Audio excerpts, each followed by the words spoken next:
Oh no, there was an opportunity for Tottenham, and my word, did you take that tonight? Yeah, it was a fantastic performance. Exactly what we needed. Everything we've done in the week leading up to the game, we showed tonight, and we're really happy with the performance and obviously the 3 points. Back-to-back wins, it's pulled you out of the bottom three for the time being. You couldn't wish for more tonight. Yeah, exactly. It's been a perfect night, but hopefully it's only the start. Great performance tonight. We want to carry it on for the last few games of the season. And no, this is massive for us, and hopefully our confidence can start growing and we can keep playing games like that. What a time to get your first Spurs goal as well. Talk us through that one, because you were from some distance, but the confidence was there just to have a go. Yeah, it's a good goal. I'm really happy with my first goal. I think it's always a bit of relief to get that first goal out of the way, and hopefully a few more can come now. But no, I saw it come out. It's quite a difficult situation, and I took the chance to take the touch forward, and then space opened up, and it was a nice goal. Talk to us about De Zerbi's influence and sort of the way he plays, the style he plays, and how you are all adapting to that. I can't speak highly enough of him. He's been so good. Every player in the squad has taken to him. Everyone trusts him. He makes you feel good, confident. He's bringing the best out of players, and it's only the start. Hopefully we can keep learning from him and build a great team. Yeah, does it feel like this is all coming together? All right, we know the situation you're in, but this is the perfect time to be stringing those results together. Listen to the fans. They're still here singing. It's so good to see. They've obviously had a really tough time this season, along with us. I mean, we're all one, and we're really happy to give them this feeling tonight, and hopefully it can be the start of something great. Well done to you tonight. Great performance. You've got yourself the Player of the Match trophy. You can take that. Yeah, he was a £35 million signing, wasn't he, in the summer from Atletico Madrid, the former Chelsea captain. And he's loving that. Conor Gallagher, his first goal in a Spurs shirt. And those travelling Spurs fans appreciate that performance from him, and a big goal. Owen, in terms of the home and the away form, you mentioned it earlier. Have a look at this, because it is a stark contrast. 26 of Tottenham's points have come on the travels, and just the 11 at home. You go all the way to the bottom, rank. At home, they're 19th. They've got the best stadium in the Premier League. How can you be 19th with that stadium? And to be third, with the season, they could get relegated. They have the third best away form. I mean, it is actually remarkable. I don't know whether that's pressure, but to win only 2 games at home, Tim, in that stadium... You know why? They lack characters. They lack courage. Now, with a couple of results back-to-back, hopefully... They've got the confidence now to take that on. The fans will be with them now. They're on a massive high. Back-to-back results, when you're in this position, trust me, been there, it's massive, it's huge. You feel like you're never going to lose. And even in front of your home fans, when the expectancy's there, the fans can't do any more than what they've been doing. You saw the ovation they give them, when a Nottingham Forest bus came, when they played at home to Forest. Then De Zerbi wanted to change the schedule with a Brighton fixture. They've tried everything. The fans are stuck with them. But they demand a performance, and you need to be brave. You know what it's like. And it's not about running around kicking people. It's about receiving the ball in difficult areas and wanting to pass the ball forward and not being afraid to make mistakes.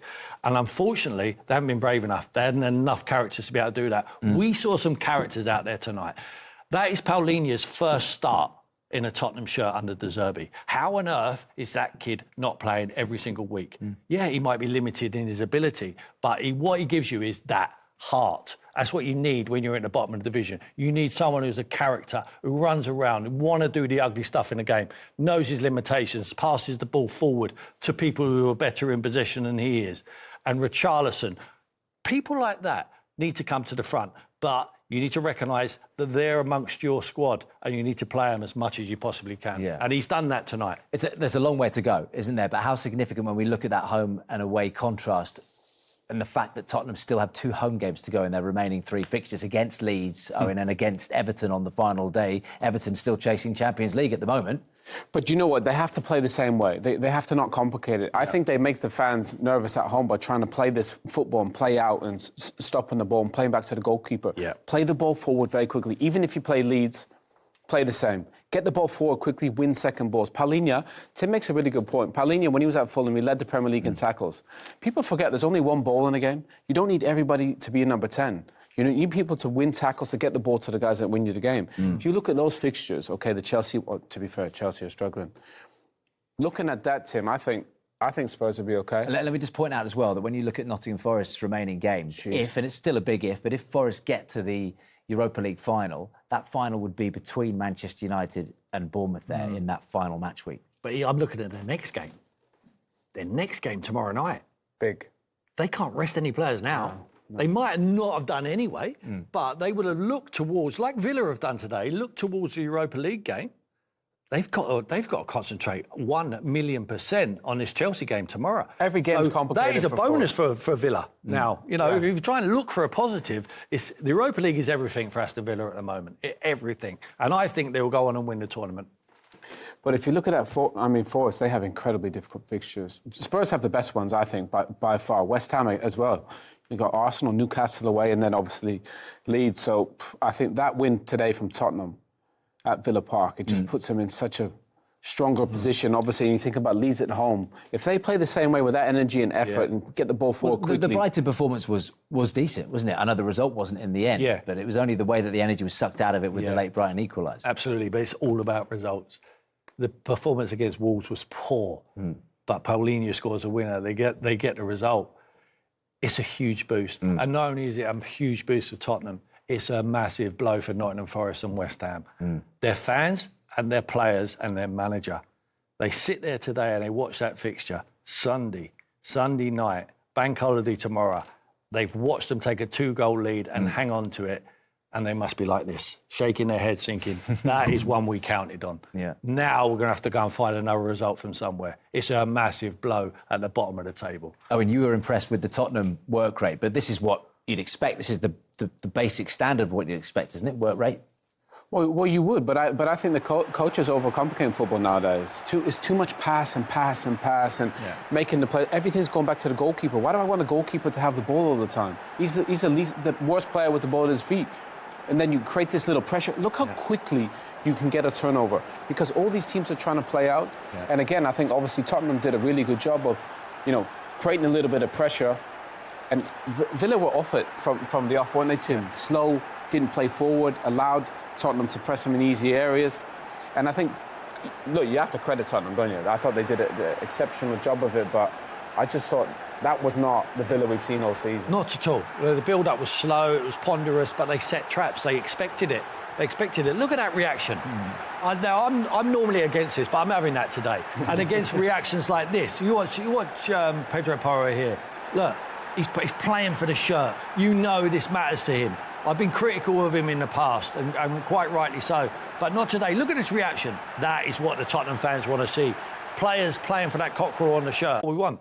There's small tweaks that he's made. What's been the most effective from De Zerbi? He's kept it simple. Today he's kept it simple. Out of possession, they're more aggressive. They're well organised. He's gone to the 4 at the back. They're almost better. I mean, Danso is not my favourite player, but Danso and Mickey van der Ven are more reliable, in my opinion. You don't see Mickey van der Ven doing their mazes all the way out the field, do you? Because everyone's organised. They're all doing their own job. What he's asked him to do is, Mickey, stay where you are, defend there, you're capable. You've got all the attributes to be a top-class defender. In the last few games, he's looked that defender. And in possession, they played it forward.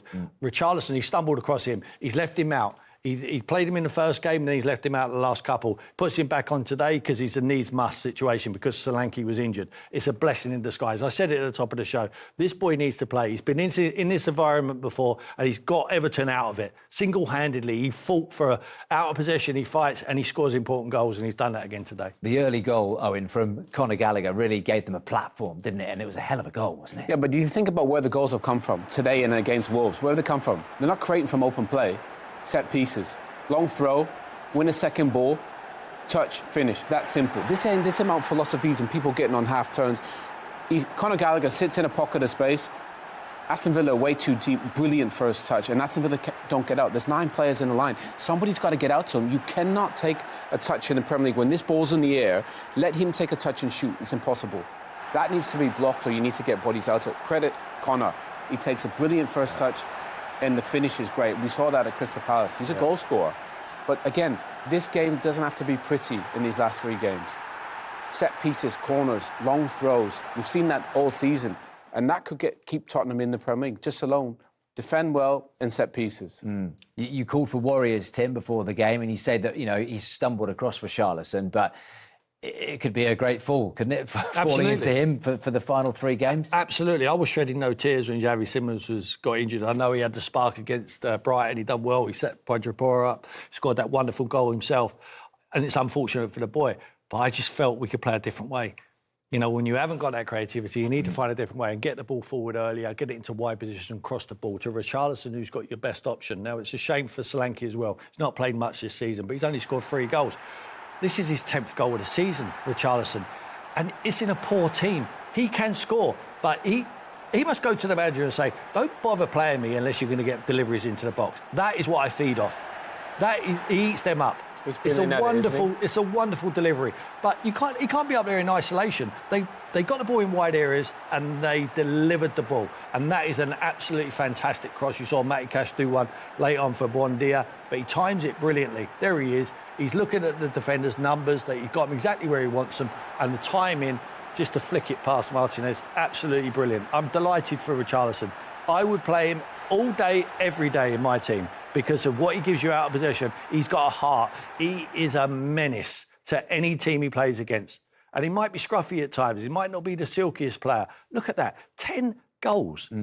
10 goals. I mean, what's Benjamin Sesko got? 12? Has he got 12 with someone like Bruno Fernandes and Cunha and Mbeumo around him? He hasn't got that, but he's still got 10 goals and the team's struggling to stay in the league. Fantastic. And he obviously wants to keep Spurs in the Premier League going, but he also wants to convince Carlo Ancelotti that he can start at the World Cup. He's seen someone like Thiago go well ahead of him as well, hasn't he? And he's hardly getting the minutes he thinks he deserves. Do you know, I just think, I like his heart about him. I know he's not going to be the original Brazilian Ronaldo, is he? Romario, but all these icons we've seen over the years. But he puts a shift in, and that's what it needs sometimes. Coming from the bench, and I just think, and I think back to that game today. All those goals come from second balls. Winning second balls in a game of football, if you can win the majority of those, you can win the game, I guarantee you. The first goal comes from Conor Gallagher, gets on the end of it. Then the second one, Danso, don't they? Yeah. If you win second balls, you get more possessions, you get more touches, you get more crosses, and it's very simple. And I just thought they did the basics well. You win second balls, cross the ball, and all of a sudden then confidence grows, doesn't it, Tim? It goes against everything what De Zerbi wants from his teams. But he knows the situation he's in, the severity of this situation, he needs to find a way. And that makes him an even better coach in my eyes. He's found a way today to play to the strengths of what he's got available to him. He's not worried about... I had a manager back in the day who was a very successful manager. If you were injured, you're almost not there. It was a waste of time you even being there, and they wouldn't even speak to you. Because why would he use his energy on that? Use your energy on the players you've got available to you, and it's exactly what De Zerbi's doing, and I think he's getting it correct. And De Zerbi will desperately want Richarlison available for that. Yeah, that was a worry. He limped. What did he make of this? How much cotton wool do they need to wrap him up in now? Yeah, he looked like a stomach injury or something like that. I'm not sure. He's looking at a bicep there. I'm not sure why he's doing that, but... Yeah, the medical team are smiling there, and he looks like... I mean, he's not moving great, is he, to be perfectly honest, but he's... if that's great, then... They're certainly going to need him fit because they're running out of options, and he's going to be crucial. Hopefully it's just a cramp. Yeah. You're right, Tim. The medical team don't look too concerned, do they? No, but they didn't look too concerned when Xavi Simons went down, and that was a really bad one. So I wouldn't read too much into that medical team. It's an ever-growing injury list, isn't it? And that is definitely a concern. But what is not a concern is the Premier League table at the bottom at the moment, because we can hear now from Roberto De Zerbi after those big 3 points has taken Spurs out of the bottom 3. So congratulations. That must feel like a massive win for Spurs today. Yeah, for sure, because we played against Aston Villa. Aston Villa is a very good team, a lot of very good players, great manager. But we played very well, 60 minutes, I think, without the ball, with the ball very well. And then we suffer Watkins, we suffer Buendia, we consider a goal. The only bad thing on the pitch was the goal we conceded. We could score more goals, especially in the first half. But I'm pleased for this performance for my players. I know how much they suffer in this season, and for that I'm very proud. What pleased you the most about the performance? Is it what you are trying to translate to the players you can see happening on the pitch? The high pressure, for sure, because the high pressure is not like courage, it's like mentality. And then in ball possession, because we played very, very well with calm when we had to attack the space or to go to shoot. We did. When we had to keep the ball, we did. And I love playing football, no? Because especially if you have this player on the squad, my job is to help them, to put them in the right condition to play, to show what they are capable to do. Conor Gallagher getting his first goal for Spurs as well. All these, major milestones, but also just small things as well that build up to create this confidence that you've been speaking about and wanting to change the mentality. But Gallagher, when Gallagher played well, we play in 12 players because he's an amazing player. I think today also Colomani and Matistel, they played a fantastic game. João Palhinha and Betancourt were incredible. The two central back with the ball and without the ball. I'm really pleased. How important is it you are now out of that relegation zone? Nothing, because it's not finished yet. The season we have to play another 3 games, very tough games. Starting Monday night with Leeds. Leeds is playing very well. Is deserving to stay in this position on the table, and we can't forget what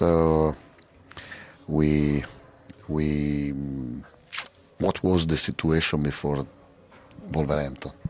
And before Wolverhampton was very, very sad situation, and these memories has to stay in our head every day in this week, especially in this week after this win.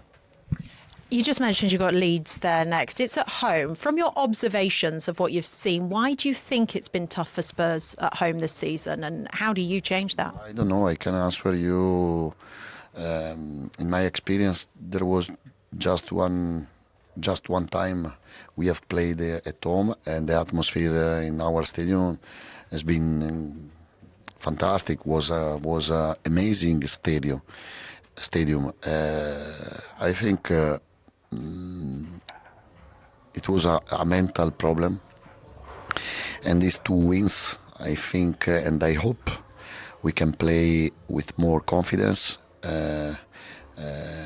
with better mentality, playing better with the ball, and with the same courage, with the same attitude. Okay. Well done, and thank you for your time, Roberto. Thank you. Psychologically, Owen, how much of a difference is that going to make now, the fact that it is in their hands with 3 to play? Oh, it's massive. I mean, it really is. And I do think it gives them a little bit of momentum. But I do think even though they're going to play Leeds at home, they've got to play the same way. He said, give you courage to play with the ball. No, don't play with the ball. No. That's not your game. You've got no Kulusevski, no Maddison. You know, all your technical players are not there. Play to the strengths of what you got. You got some great athletes. You got some guys that are really good against the ball. Betancourt, Palhinha, Conor Gallagher. The tackle, they'll be aggressive, and you win second balls. That's how they'll stay up, Tottenham. They're not going to win it. These guys getting the ball in doing skills. So I thought that showed against Wolves. It showed again today. Set pieces are where the goals are coming from. If they're not coming from creating stuff, are they, Tim? No. Not at all. It's about finding another way, and it's foreign to what he wants to do. You know, he wants to get the ball down. You see him at Brighton; he makes a pitch massive. He's expansive. He risks the ball. We're not risking it anymore. You know, they risked it. Kinski tried to risk it once when Basuma come on. And he tried to go and get it straight short ball, and they get away with it and have a chance at the other end. They got away with it that time. They might not get away with it at all in the future. And if they give the team a leg up, the opposition, then they're on an uphill task, then the confidence will go low. They played in the opposition half today. They got the ball forward and they got the ball wide and they filled the box up and they created chances. Outstanding today. Well, in the opposition dugout, it is 2 wins in 9 Premier League games for Aston Villa. Let's hear from their boss, Unai Emery. Unai, there was a late goal from your side, but overall, how do you feel after that performance? We didn't deserve more. Today, Tottenham, they played a very good match, and they scored 2 goals so quick, and then they dominated the first half more than we planned. But we reacted to the second half. We were pushing more. We were playing better than the first half. We tried to react, scoring 1 goal, but we only achieved this goal at the end of the match. And we must accept this defeat. What does that do, Owen, to their momentum ahead of that huge semi-final against Nottingham Forest? Second leg, they're 1 down.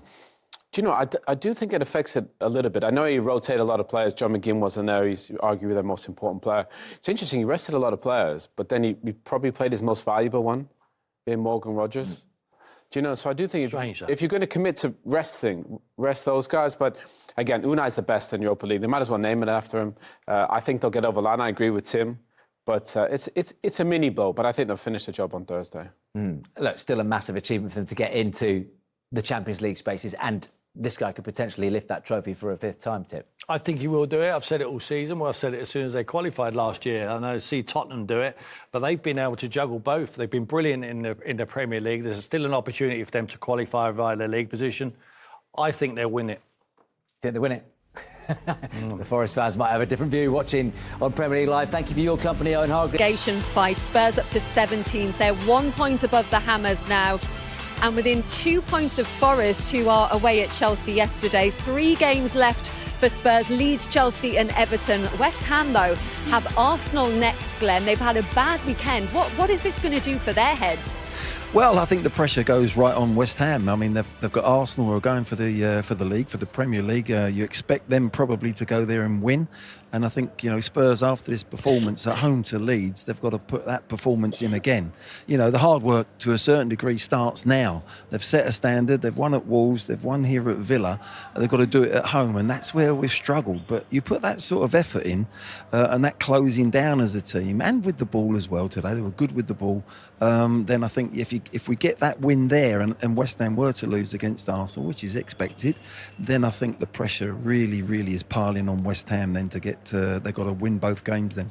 What will the confidence gained from tonight do for them heading into that Leeds game? Oh, confidence massive. You just hear the difference in Conor Gallagher after the game there, and what a difference he is in his energy and the rest of the team's energy. So it's done them the world of good. They've got 7 points out of 9 now, and arguably could have had 9 if they hadn't conceded in that last minute against Brighton. So the manager's got them playing well, believing, and this will do wonders for him. Conor Gallagher, who was wonderful tonight, Glenn. He opened the scoring for them. The Villa players, though, did not see the danger from him, did they? No, he was left on the edge of the box, and we saw that there, and they were trying from the bench to try and get somebody to get across to him and make it tighter, but he takes it ever so well. It's all about bringing it down out of the sky. When that ball's coming there, he's under a bit of pressure. That's the first touch that's excellent, and then he drives it in that bottom corner. But Kaz, at half-time, you were saying how poor the Villa players were closing. Just look at the desire there to get out and stop the shot from Conor Gallagher. Look, I'm not taking anything away from Gallagher's shot, but I thought that summed up Villa's first half and actually their whole performance tonight. Really lethargic and just weren't at it. They started so well, Glenn, in that first half, and it got even better, didn't they, with Richarlison getting the second? Yeah, this is really a great crossing. I said before the game with Richarlison, you need to get crosses in, because he thrives off crosses, and he just comes out here. As soon as Tell brings it back on his left foot, look, he knows he's in. He's got no defender goal side of him, but he takes it ever so well. It's a great ball in. It's flat, it's quick, it's travelling. He just needs to get half a touch on it, and it's flown in the back of the net. And just what they needed, because their Spurs were so on top, they needed to get maybe a third and a fourth. That's how on top they were. And De Zerbi's little run round, brilliant, absolutely brilliant. And we spoke before the game about how Spurs pressing could be key tonight, Karen. And Did Conor Gallagher kind of epitomise why that was so effective? Best player on the pitch. Best player on the pitch. And when you don't have the creative players, when you have so many players out injured, sometimes when teams play out, this is a weapon where you can win it back in high areas of the pitch and try and exploit them when they're out of position. And this was really early on, and should have done a lot better with that. But Gallagher sets the tone, sets the press. They actually tried to trap Villa and saying, go on, I dare you to play that pass and we'll nick it and then we'll break. It's just maybe in the little bit decision making where they probably could have done a little bit better when they won it. But overall, their energy, their impetus and their passion and desire to win it back was second to none. What they did as well, Karen, was they hunted it together. Yeah. I mean, a lot of times Gallagher was the one that set them off, but he had 2 and 3s with them all the time, and they closed and hunted the ball together, and Villa just couldn't cope. They just couldn't cope with getting out. Okay, they've made 7 changes, seven players, but at the end of the day, professional players, they can't cope sometimes when that sort of pressure. And Spurs prolonged that. They kept that pressure going probably for about 60, 65 minutes. He didn't start the last 5 games under Igor Tudor, Conor Gallagher, but he started every game under Roberto De Zerbi. Is he exactly the sort of player that you need when you're in a scrap? 100%. 100%, because he can use the ball. He's not going to be a number 10, but he can use the ball really well. But he's closing down his work rate, set the tone for all the rest of the team. I said before the game, I think it's down, you look at each other in the dressing room and say, I'm going to be the difference today. And then if everyone's thinking that way, and they played like that, there wasn't one bad performance from Tottenham today. They were all 9 out of 10. But Gallagher was the one that set the tone, and he's ended up getting his first goal for Tottenham as well, which is a great evening for him. Yeah. You can't really overstate the impact that De Zerbi has had on this team, Karen. How much progress do you see that they're making under him? Well, like I said earlier, didn't I? If he was in maybe instead of another manager earlier on, I don't think they'd be in this position. I think, as the players have said, he's given them confidence, he's given them a structure. In possession, they moved the ball really well today. Out of possession, we just saw the clips there, how good they are at winning the ball back. They look a different side under him. And like I said, they got 7 points out of 9 points in the last couple of games. He's done wonders for them. And 8 in the 16 games before that, which just shows the difference that he's made. And Glenn, he said before this match in the press conference that it wouldn't be a miracle if they were to beat Villa tonight, because he said his players have the quality to do it. It feels like he's saying all the right things at the right time to give them that belief. That's the confidence that he's given them. Conor was saying that he's come in and changed and chatted with every player and given them that confidence. He was very bold in the tactics, the way they went for today. Early in the game, Paulinho sometimes went to right back, and Danso was going right in on Barkley, and it left them 1v1 at the back. But it was bold. The position that they're in, away at Villa, that was quite risky, but they got it off to a tee. Danso was excellent with the way he followed people in there and went with them and nicked the ball 9 times out of 10. And that was the hunting together. I've not seen Spurs hunt the ball together like that for such a long time. And you get your rewards. Do you feel like the passion from the manager transferred then to the players on the pitch and then into the away end as well to the fans here, Karen? Look, like we said, we've never seen it. I mean, look, this is the scenes. These travelling fans, they want to see their team run. And sometimes things don't go your way, but when you see passion and desire, this is where I spilt my coffee all over me. Honestly, it went everywhere, because I was like, what a tackle. It went everywhere. All the coffee did. But the desire from look at that. That's what you need. When you're in a battle, you need your team to be like this, aggressive, front-footed, fight for each other. It's just as well you're wearing dark coloured trousers. Honestly, yeah, honestly. Thanks. Glenn, that's what you want to see, though. Passion. If you've got that passion and you've got that belief in your teammates and to play, and we can't get away from the fact that first half, 1v1, whether it was somebody taking somebody on, making a tackle, challenging in the air, they won every challenge, and they got on the back of Villa. They got past Villa. They had spare men every time Tottenham had a possession of the ball. They had spare men. They had 2 or 3 players that they could actually give the ball. That hasn't happened for a couple of years at Tottenham. That's why at times they go backwards so much, because there's no options on the ball. Today they had options. Porro and Ndogi, the 2 fullbacks, went right into that midfield area and overloaded Villa in that area. Well, we can hear from Roberto De Zerbi there saying it was a mental problem before, but they've certainly shown that courage, that right mentality this evening. He's very keen to emphasise, Glenn, though, that this is not over and they cannot slack off at all. Do you believe now, though, that Spurs will stay up? I do, yeah. You asked me the question earlier and I said, well, my heart was saying they'll stay up, but my head was going, no, if we lost today. And that is a titanic performance and a titanic result. And it puts a load of pressure on the other teams. Well, West Ham down there, actually. But it was the way that they played today. I thought it was excellent, absolutely spot on tactically. The players had that hunger. There was every player played 8 or 9 out of 10. They were brilliant today.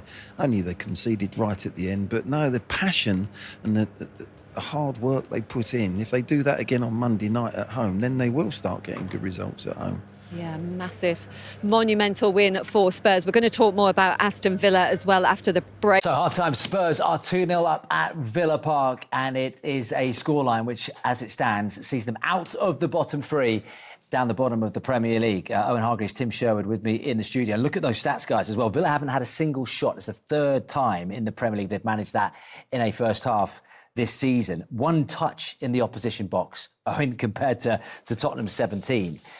Look, Tim, 16 months as well since Tottenham scored twice in the first 25 minutes in a Premier League game. I know you're going to focus on Villa being poor, but how impressed have you been with Spurs? Oh, very impressed. I think this is the best we've seen them under De Zerbi. It's the best we've seen them all season. I think there's a reason for that. Simplified it. You know, they're not messing around with the ball. I mean, they've had a few square passes at the back, but they're looking to get the ball forward early to Richarlison. We said what he wants to do. He wants to have a fight. He's scruffy. He makes things good for the midfield players. They're getting up in support, getting balls in wide areas and crossing the ball into the box. We said that, fill up the box. You will score goals. Villa have been poor. Yes, they have, but Tottenham have been very, very good. It's a massive result from them at the moment. His hair's nearly as good as yours, Conor Gallagher, Owen, but what a finish this was for 1-0. I tell you what, I mean, it's like you just need a moment. You need someone to step up in a big moment. And to be fair, we've seen him score goals from midfield. Brilliant first touch, really smart, takes it towards the goal, and the finish is spectacular. The only thing I would say, if you're Villa, look at the space Conor Gallagher. The ball's always coming out. Tammy gets his, goes to a doggy. Where is the rest of your team? You've got 9 players in the line. Somebody's got to step out. You cannot, at this level, Tim, get that time and space to take a touch and nobody tackles you. It never happens. No, this is an organisation problem. I'm not blaming Unai Emery, I'm blaming Austin McPhee, who's the set-piece coach. Look, they all want to stand there, they want to take the credit when they score from set pieces. Also, their job is to defend them, and he ain't done his job, or the players have not listened. Where's Austin? Unai must be like, where is he? Looking behind him, and he's like hiding, like that. And, you know, when they score a goal, they're up, and in the technical area, that is not good enough. Organisation is poor, and it's let them down. Mystic Tim was bigging up Richarlison before the game. This is what you get from him. Well, just get the ball into the box. That's what he wants. I mean, he'll run his socks off. He attacks the ball for his life, and he never stands still. If you watch him, he just moves around, but they get the ball in wide areas. They've been told, and Richarlison's probably said, if you get the ball in wide, you get half a yard, just whip it in. It's a great delivery, and he just gets across Martinez. And it's poor defending from Villa again. But he's a nuisance. He's an absolute nuisance. I mean, he gets on the back. Look, you can see all the defenders. You can see their shirts, their shirt numbers. He got them exactly where he wants them. And his timing, he knows that's going to be an in-swing, and the timing of his run and his jump. And he's brave. This kid is a warrior. He scored double figures now for Tottenham. A team what might get relegated. They've got a fantastic result today, which jumps them above West Ham at the moment. A lot of work to be done. Look, fantastic. 10 goals in a team struggling to keep in the division. Brilliant. And that's for a lack of game time. Why on earth has he not played him before now? Why has he not had the game time this season? I can't understand it. Look, away from the goals, he's leading from the front as well, Owen, isn't he, Richarlison? But again, I said this game is not about tactics. It's not about formations. It's about attitude. This is about mentality. Richarlison puts a shift in it. He's not the prettiest, but you know what? He'll work for you. Yeah. And he puts players under pressure, turnover of possession. You know, and he's been effective. Look, he's fighting for everything. You know, he's putting his body on the line for the team. This one, we spoke about it before, Will. Second balls, win second balls. Can you tackle? Can you be aggressive? Make it difficult. Even though he's scoring the goals, he's the one pressing as well. He plays on the edge. I mean, he's like, I would say, just calm down. The last thing we need is you to get yourself sent off. We've got already Solanke out at the moment. You know, looks like Colin Moani's not firing all cylinders. We need you between now and the end of the season. But you don't want to take it away from him. There's a fine margin. But taking that edge away from him, and then you might lose something, what he's good at. He's an absolute nuisance. I love him. Look, Villa fans not happy, as you heard, at that half-time whistle. And look, some